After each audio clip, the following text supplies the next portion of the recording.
एक तरफ वो किसान है जो फसल बेचकर 100 रुपये भगवान राम को चढ़ाता है, और दूसरी तरफ वो कर्मचारी है जिसकी तनख्वाह सिर्फ 14,000 थी, पर वो कुछ ही सालों में करोड़ों का मालिक बन गया। और इसी बीच में भगवान राम का वो चढ़ावा जो कहीं गायब ही हो गया। देश के करोड़ों लोगों के लिए ये चढ़ावा सिर्फ पैसा नहीं, आस्था है। किसी ने बच्चे की नौकरी के लिए मन्नत मांगकर कुछ रुपये रखे, तो किसी ने अपनी पहली कमाई का हिस्सा, तो किसी ने बरसों की बचत। हर किसी के मन में बस एक ही भरोसा था कि ये पैसा सीधा भगवान राम के काम आएगा। लेकिन अब ऐसे लोग सामने आए हैं जिन्होंने उसी मंदिर के अंदर घुसकर उसी चढ़ावे को चुराया। चारों तरफ सीसीटीवी कैमरा थे, ऑडिट टीम, स्टेट बैंक का स्टाफ, और वो रूम भी देश के सबसे सुरक्षित कैश रूम में से एक था। जिन पर भरोसा करके निगरानी सौंपी गई थी, आज उन्हीं के नाम एफआईआर में दर्ज है। सवाल ये है, कैमरे के सामने, ऑडिट के नीचे, बैंक सिस्टम के अंदर ये सब हुआ कैसे? आज पूरा मामला शुरू से आखिर तक तथ्यों के साथ समझते हैं और साफ साफ बताएंगे क्या साबित हो चुका है और क्या अभी सिर्फ आरोप है। नमस्कार मित्रों, वेलकम टू द सवाल प्रोजेक्ट। तो पिछले कुछ हफ्तों से राम मंदिर का चंदा चोरी मामला पूरे देश में सुर्खियों में है। कुछ लोग इसे विपक्षी साजिश बता रहे हैं, तो कुछ इसे हजारों करोड़ का घोटाला बता रहे हैं। आज ना भक्ति के चश्मे से देखेंगे, ना ही नफरत के, बस तथ्यों से, क्योंकि ये पैसा आम जनता का है और इसका हिसाब भी साफ होना चाहिए। कहानी की शुरुआत यहीं से समझनी होगी। 9 नवंबर 2019 को सुप्रीम कोर्ट ने राम मंदिर बनाने का फैसला दिया और साथ में एक ट्रस्ट बनाने का आदेश भी, ताकि मंदिर का निर्माण और पैसा व्यवस्थित तरीके से चले। ये कोई अनोखी बात नहीं है। वैष्णो देवी, शिरडी, तिरुपति, बड़े मंदिरों के ऐसे ट्रस्ट होते ही है। पर यहाँ एक अहम फर्क है। 5 फरवरी 2020 को बनी श्री राम भूमि तीर्थ क्षेत्र ट्रस्ट को एक स्वायत्त ट्रस्ट का दर्जा दिया गया, यानी ये एक निजी ट्रस्ट की तरह चलेगी और बाकी मंदिरों की तरह इस पर सीधे कोई आरटीआई नहीं डाला जा सकता। और ये सिर्फ कागजी बात नहीं रही। कैलाश चंद्र मुंदड़ा नाम के एक व्यक्ति ने आरटीआई के जरिए ट्रस्ट के एक टैक्स छूट से जुड़ी जानकारी मांगी।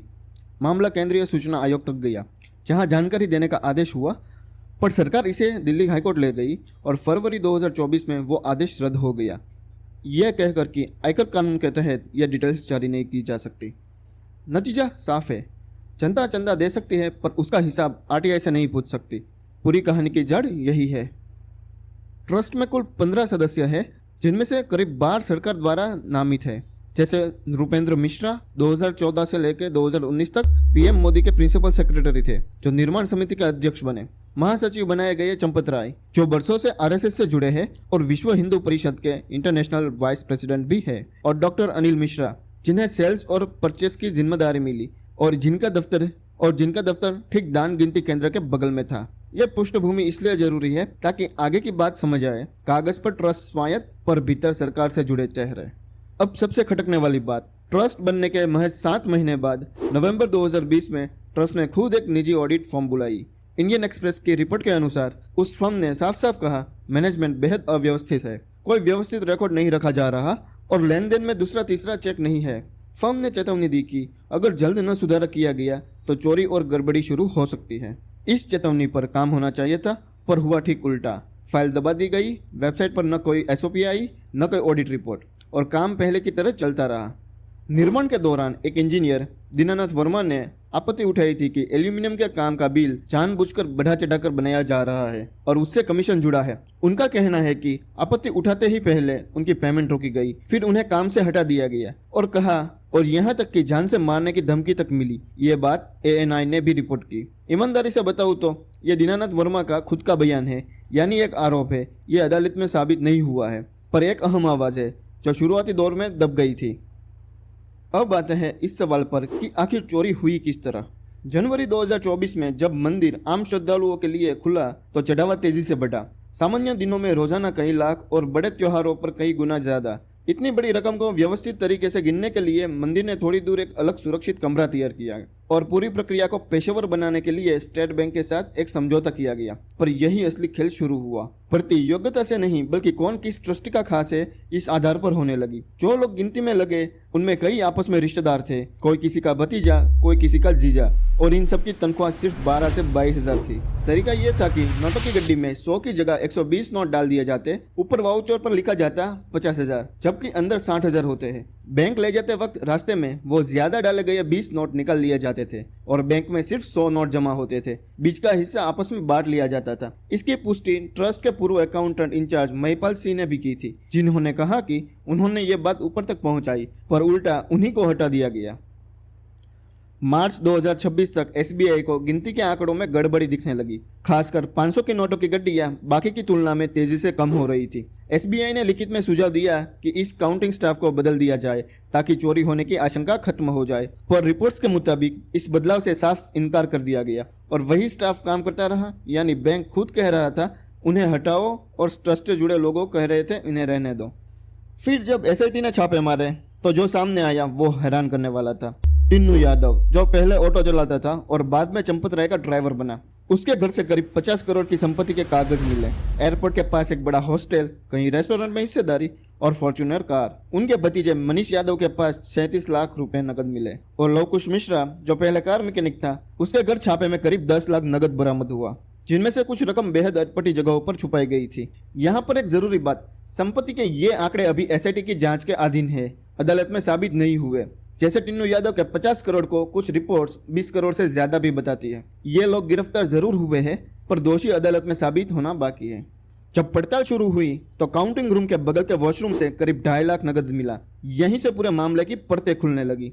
फिर सीसीटीवी की बारी आई। नियम था कि फुटेज कम से कम 180 दिन तक सुरक्षित रखी जाए, पर हकीकत में सिर्फ करीब 45 दिन की रखी जा रही थी, बाकी मिटा दी जा रही थी। यानी 180 दिन का नियम खुलेआम तोड़ा गया। एसआईटी ने यह भी पाया कि अप्रैल से जून के बीच दर्जनों बार कैमरे में ऐसे पल कैद हुए जहां स्टाफ नोटों की गड्डियां अपने कपड़ों में छुपाते हुए नजर आए। और एक अहम नाम, अर्जुन देव, रेडियो मेंटेनेंस ऑफिसर, जिसके पास मंदिर परिसर के करीब 1600 कैमरा का नियंत्रण था। ये कई सालों से यहीं तैनात था। कई बार ट्रांसफर के आदेश आए पर हर बार रुक गए। और हैरानी की बात यह है, जैसे ही एसआईटी पहुंची इसे फौरन गोरखपुर ट्रांसफर कर दिया गया।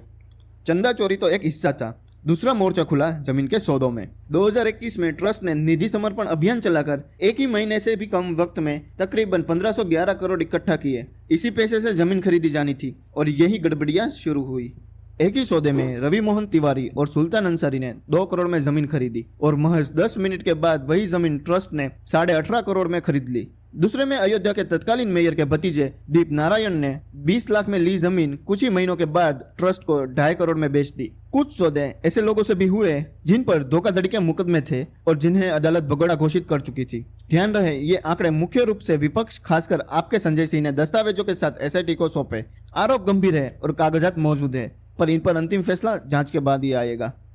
निर्माण के दौरान विश्व सिंधी सेवा संगम ने जनवरी 2021 में करीब 200 किलो चांदी यानी 1-1 किलो की करीब 200 ईंटें चंपत राय को दान की। नियम है कि ऐसे दान की रसीद मिलती है, पर उन्हें आज तक रसीद नहीं मिली, न पता चला कि वो ईंटें कहाँ गई। और इसी तरह एक व्यापारी ने बताया कि उसने 3 किलो चांदी का हार और 1 किलो की चरण पादुका टिन्नू यादव को दी और उसे उसकी भी रसीद नहीं मिली। पर यहाँ एक जरूरी संतुलन। एसआईटी ने अपनी शुरुआत की रिपोर्ट में कहा है कि गहने, ईंटें गायब होने का अभी कोई प्रत्यक्ष प्रमाण नहीं है, यानी रसीद न मिलना और रिकॉर्ड में गड़बड़ी ये सच है, पर चोरी हो गई ये अभी साबित नहीं। जांच जारी है। अब खुद जांच पर एक बड़ा सवाल है। एसआईटी ने अपनी शुरुआती रिपोर्ट मुख्य सचिव संजय प्रसाद को सौंपी। दिक्कत यह है कि संजय प्रसाद खुद इसी ट्रस्ट के सदस्य है, यानी जांच ट्रस्ट के सिस्टम की हो रही है और रिपोर्ट जा रही है ट्रस्ट के ही एक सदस्य के पास। ये तो सीधा हितों का टकराव है। 25 जून को ट्रस्ट सदस्य कृष्णा मोहन की शिकायत पर एफआईआर दर्ज हुई, जिसमें 8 नाम थे, सब थे छोटे कर्मचारी। अगले दिन 26 जून को गिरफ्तारियां हुई और नैतिकता के आधार पर चंपत राय और अनिल मिश्रा ने इस्तीफा दे दिया। पर ध्यान दे, इन दोनों का नाम एफआईआर में नहीं है और ये सारी गलती से इनकार करते हैं। तो पूरी तस्वीर ये है,